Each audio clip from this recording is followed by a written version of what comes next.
Mercedes A45 AMG created the sporty super compact segment. Fast, effective, but perhaps a bit cold and aloof.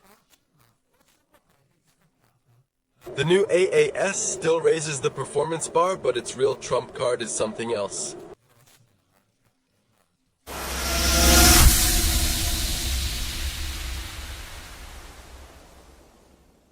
I have to tell you a secret, I never liked the first AAS class all the way because I found it a bit one-dimensional. It went fast, but you could only do that.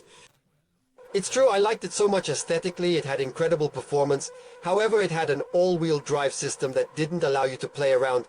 Not even a little bit, it was very stable. In fact, maybe a little bit understeering, however very safe, fast and secure. It's true. Then with restyling, they improved it because they put a front self-locker on it. However, it still drove like a compact front-wheel drive. There was some all-wheel drive and there was little...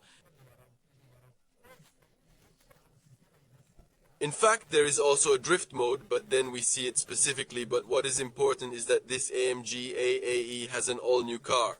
The engine, first of all, is new from top to bottom. Not a single screw has been taken from the engine from before. No, not even from that of the A35, which is the less powerful version. That's right. In fact, it's rotated 180 degrees. You open the hood, the turbine is behind, so it gets more air. A duct was designed for the turbine, an air intake that from the grill brings air directly to the turbine. And it also improves the weight distribution, because obviously everything is moved a little bit further back. The car is more balanced. They have 421 horsepower. It is the most powerful four-cylinder on the list. There is no four-cylinder in the world on such a powerful production car, and 500 Newton meters of torque. Here, what's interesting is that the 500 Newton meters coming in at 5,000 revolutions, so between 5,000 and 5,250 revolutions, which for a turbo is not at all a given. It's more unique than rare. And then the real treat of this AAE is the all-wheel drive system. It has been much criticized for being an all-wheel drive, both effective but a bit boring. This AAE is a whole different story, because oh well, the Focus was the first to come up with an all-wheel drive that pulls more on the rear, even though it is a native all-wheel drive. It was the first hot hatch to oversteer, let's say, and this is the second. However, I am curious to try this system. While you're explaining it, let's show those who follow us how it works.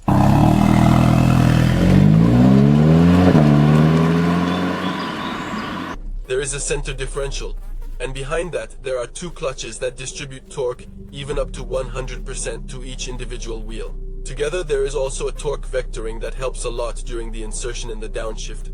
But what is nice is that normally the car sends 50% of the torque behind, and if necessary even more.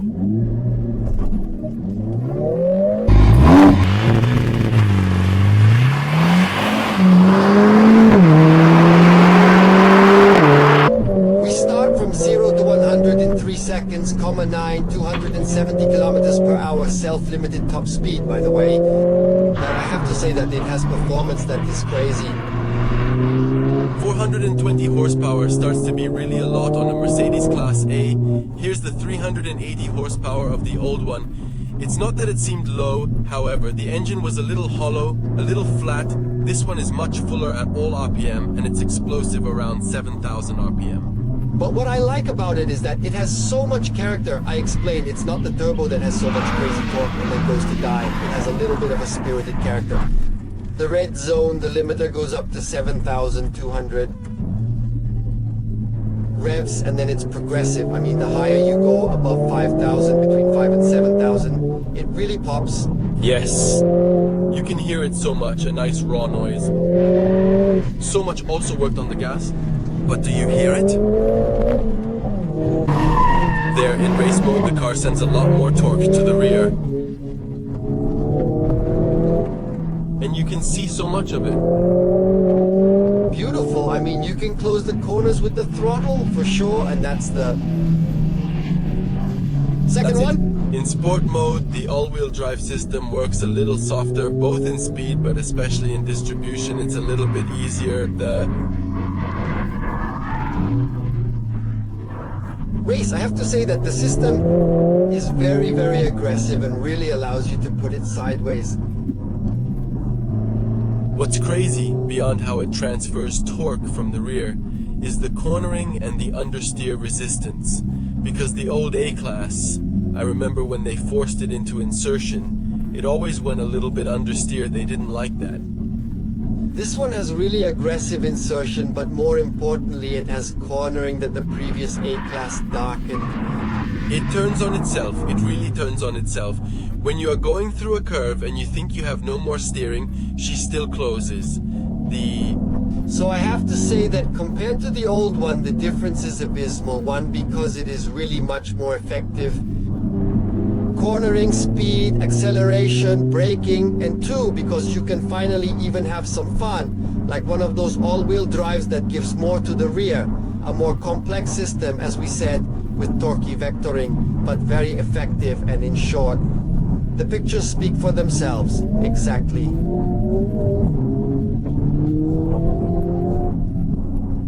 There are some buts. Then the steering, for example, is not the most communicative. It doesn't give you that immediate confidence. Then you can feel that there is a lot of grip. The tire cripples a lot. The chassis is outstanding.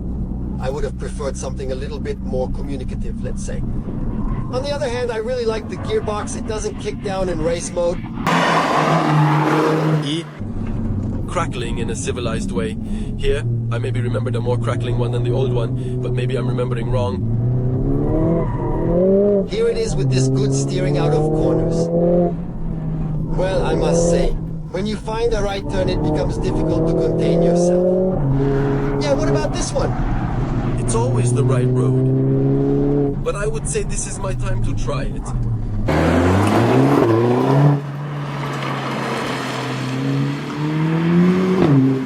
The steering is light even in race mode. As you said, you have to trust the grip of the car, because the trust doesn't come to the steering.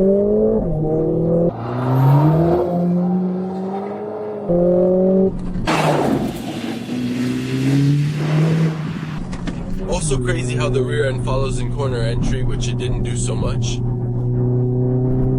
You feel it even as a passenger. Even under braking, the car adjusts a little bit and then helps you insert. They finally made, in short, a smart chassis, which the French usually did on their sporty compacts, in the most extreme version, by the way. But at the same time, it's crafty, but it's not one that betrays you. No, it doesn't betray you. Although it's a little bit nervous, especially in oversteer recovery, because there's a lot of grip anyway, and when the car loses grip, it starts to hop a little bit. It's stiff. Let's say it's a behavior that on the track is great, on the road it's a little bit unprogressive. Let's say on the road the race mode is for a few in short. Especially in tight corners, when it starts to oversteer, you have to be very careful. Because if you lift your foot, the car tends to throw you to the other side. But if you keep it down anyway, the grip is plenty. There's not all this torque to send the rear wheels up in smoke. Exactly. It's pretty scurvy in short. It's pretty scorbutic. I still like it more than the power oversteer though. I really like the insertion, the setup that it has. That's true, but also having the cornering, but in a light way, perceptible when you're behind the wheel, without smoky, unnecessary oversteer from the point of view of effectiveness, gives you another pleasure to drive. If the one before was very easy, very intuitive, this one is a little bit less so, but it is immensely more exciting. It is much more precise. And then, guys, it's very... Another thing that detaches the RS3 from this point of view, at least the current one, now the new model will come since the new 3 came out, if they were there before, that is, if they were very similar as a concept of cars before, very fast, very easy. Now this one has changed the register, making it clear this time what we think about it, but let's try to gather our feelings for a moment. More exciting to drive. Faster, whatever. Let's not get to doubts, because with 420 horsepower, that's the power of a Ferrari 360 Modena Challenge Stradale, which is one of the supercars that for me was wow, 420 horsepower, who knows how it goes. Now let's find ourselves in an A-Class, but the thing that amazed me actually is not so much oversteer, because they say there is drift mode actually, but I was expecting oversteer, but it's the cornering effectiveness, the insertion, maybe even the rotated engine, I don't know. But actually the rear end is much freer than the A-Class. Normal. Before you had the feeling that you were driving a compact front-wheel drive, it was all loaded up front. In insertion, you felt the straining in front. Behind it was mellow. Now behind it's lively. It's lively when you accelerate. It's lively in corner entry. It also breaks me. Bella, we loved it. Well, I always loved the interior. This dual display, these aviation style vents, then it's very young, this aluminum, the rag, yeah. Yes, and then also on the outside I have to say it has a little bit more personality with this front grille. This grille that kind of goes after the AMG GTR, AMG Because GT. it has 12 slats, then it's different from the other A classes because it's wider at the bottom. Yes, and then you can wear it either very swaggering with the big wing, or so with the wing a little more shy, a little more... Low profile? Well, if you pick one of those colors that goes a little bit unnoticed, let's say it can have it pretty low profile. Small note. The gearbox always has that little flaw, that when you're near the red zone it implants. You always have to shift early because the copycat doesn't like it. It's true, but it's better, because now we have an 8-speed dual clutch. Improved, but it still has that flaw there. That's true. Let's finally turn to the price, which is a sore point. Well, it's 62,900 euros. It's really a high price for a compact sports car. It's also true that it's the most powerful, the fastest, etc., etc. What leaves me a little bit C in the mouth is that, again, as always on all the and on the top of the range, so it leaves me even more C in the mouth, is that certain accessories are overpriced. For example, the electronic key, adaptive cruise control, and so many other things that are essential now. If you liked the video, please put a like on it and subscribe to our channel to stay updated on all our tests. And of all things, comment below, make your voice heard, that we make heard.